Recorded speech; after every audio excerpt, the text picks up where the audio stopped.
which is the phosphodiesterase inhibitor. So it's PDE4s, and all they do is block they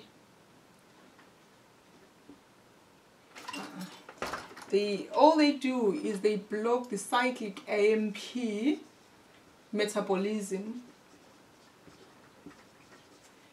And because when cyclic AMP, so they block the enzyme which metabolizes cyclic AMP, and you know, increase cyclic AMP, which is what they then result in. Oh gosh. Increased cyclic AMP results in bronchodilation.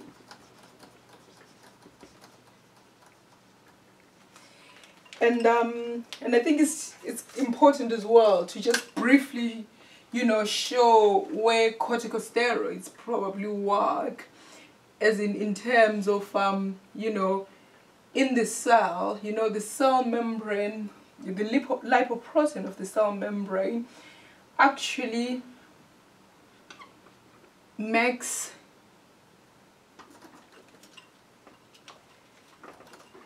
it actually makes arachidonic acid, which then is broken down by various, so that this is lipophosphate A. Is it lipolip? I think it's lipolipase A. So which then is broken down via a number of pathways, as in the final pathways, one of which includes the lipo-oxygenase to make leukotrienes, the prostaglandins,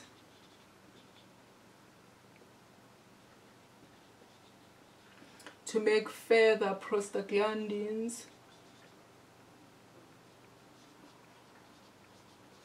which then, you know, become again metabolized into, which then are used for the synthesis via the COX-1, COX-2 into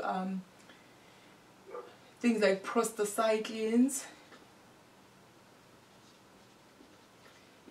and thromboxane A2. So the corticosteroids just inhibit that first, I think it's it inhibits that first enzyme there and just stops the whole arachidonic pathway. It just blocks the arachidonic pathway, so all of those are not made at all.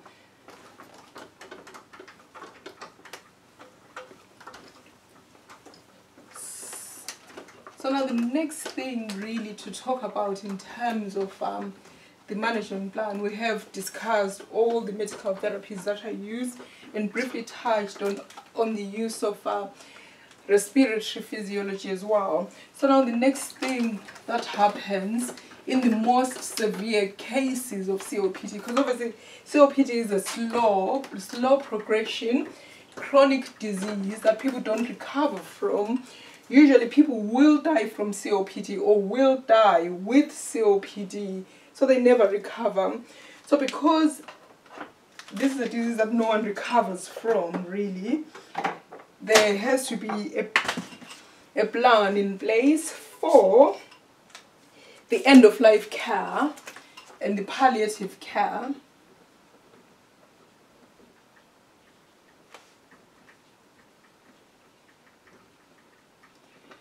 Again, people who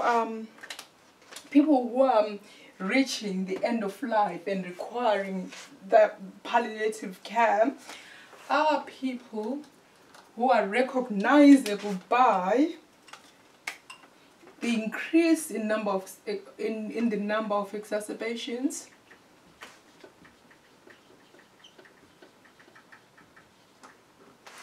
the increased refractory to medical treatment, particularly bronchodilators,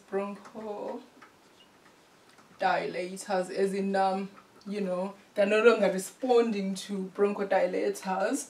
So, and the increase in the need for oxygen more than 15 hours a day.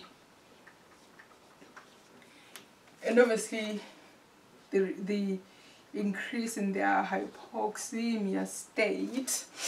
And usually again, things like you know, how do you know that this is a person who's severely,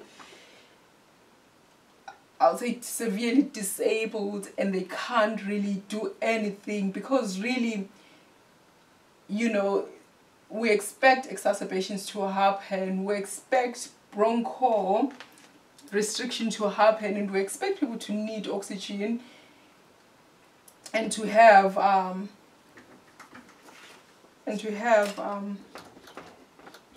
low oxygen.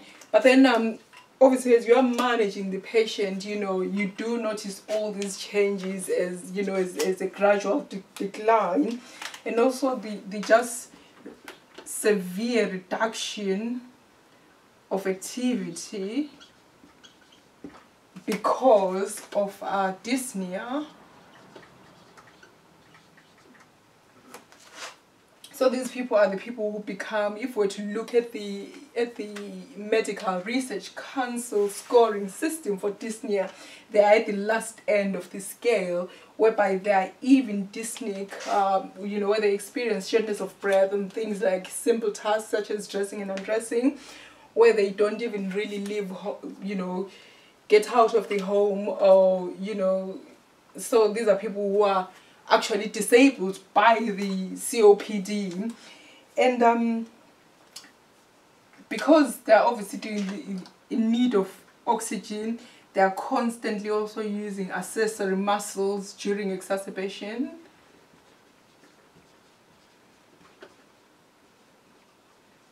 And this obviously is the key indicator of exacerbations. And another key indicator of exacerbation is the increase in cough, in productive cough, that requires antibiotics. Because sometimes really, you know, a person can get an infection, which is a viral infection, and it usually just resolves. Or even if it's, you know, a tiny infection, it can, if they are well enough, it can resolve on its own. And if it's, so it can resolve on their own without really needing intervention.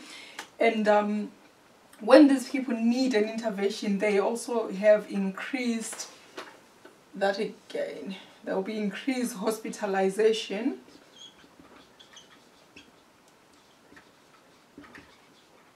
So really, this is the picture there. It's obviously a person who's on a downward spiral, who are no longer expected to get any better. And obviously, as the treating doctor, one would know, you know, that their patient is no longer managing as well as they should. And another thing, the government will also then, you know, award, allocate disability living allowance, because the COPD would have reached a disabling stage whereby they are no longer expected to be able to work in order to sustain themselves. So these are some of the criteria or some of the ways in which we can determine whether or not a person is actually, you know, deteriorating to an end-of-life stage. And when we reach that stage, obviously the most important things really are to actually start talking, having the difficult talks about the patient's wishes. And this can be done in the form of a living will or advance directive. And as you remember, as I said, a lot of respiratory medicine has a lot of social care issues as well. So we will look into that. And it is always best to actually discuss with the patient what the expectations are, like what is happening in terms of the in terms of the disease pathology, or should I say the disease stages. So that, you know, be as honest as possible. And if you know, they really want to know where they are, you know, in terms of, are they ever going to get better? You know, some people might want to know that in order to make their final preparations and in order to decide where they want to, you know, where they want to spend the remaining days of their lives.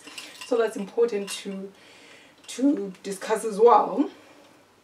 Other things which are important as well is the, you know, as the number of hospitalization increases due to a number of increased exacerbations at the end of life, you know, that decision has to be made as to, does this person, you know, if they get another exacerbation, do they want to return to the hospital and be given a lot of medical treatment, or do they perhaps just wish to go into a hospice and then have symptomatic management without any medical intervention at all? So the symptomatic management, again, can also be done at home. And really all it does is just to manage the dyspnea via the use of opiates.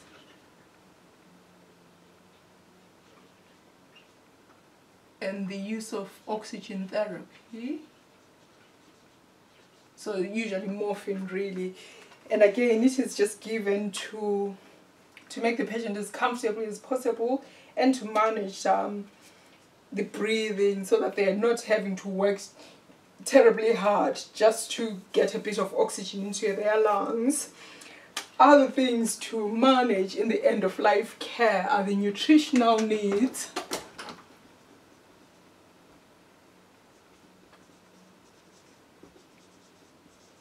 Again, this will include involving dietitians and other members of the MDT who can manage that side of things. But then nutritional support is needed because obviously these are people who have lost a lot of weight usually, particularly if they are pink puffers.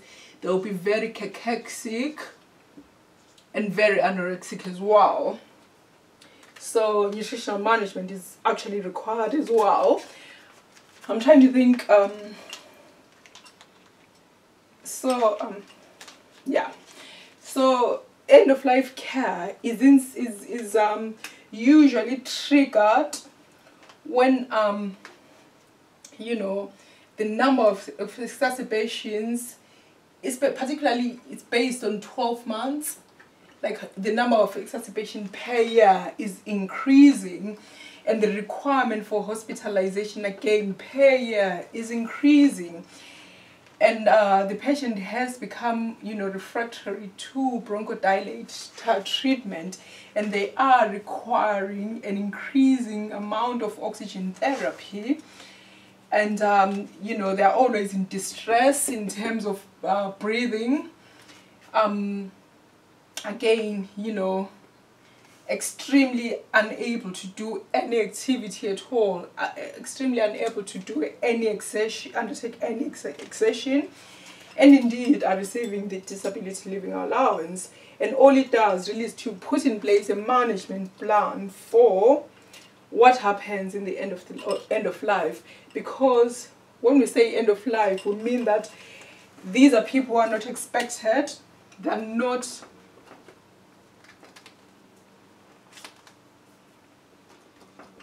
expected to survive for over 6 months to a year. So really, these are the last few months of a person's life, and it is, you know, best to just get it right and you know, fulfill their wishes and prepare for their death by managing the symptoms as best as possible. And I think I'll end it here. So what I've done with COPD really is taken it from the beginning of how of what causes COPD, from the chronic bronchitis and the emphysema, and I've also actually stressed how COPD is a preventable, a preventable disease that is manageable, that is treatable, that is a long-term disease that people, because it has a slow progression as well, so that people can live with, but it is a disease that's not fully reversible. So this means that people will either die of COPD or complications of COPD, or they will die with COPD if they say they develop another disease on top of the COPD. I've also discussed the pathogenesis of COPD, what happens in the lungs, the inflammation and the dilatation of the alveolar. And I've also discussed the failure of gaseous exchange and the failure of the respiratory drive.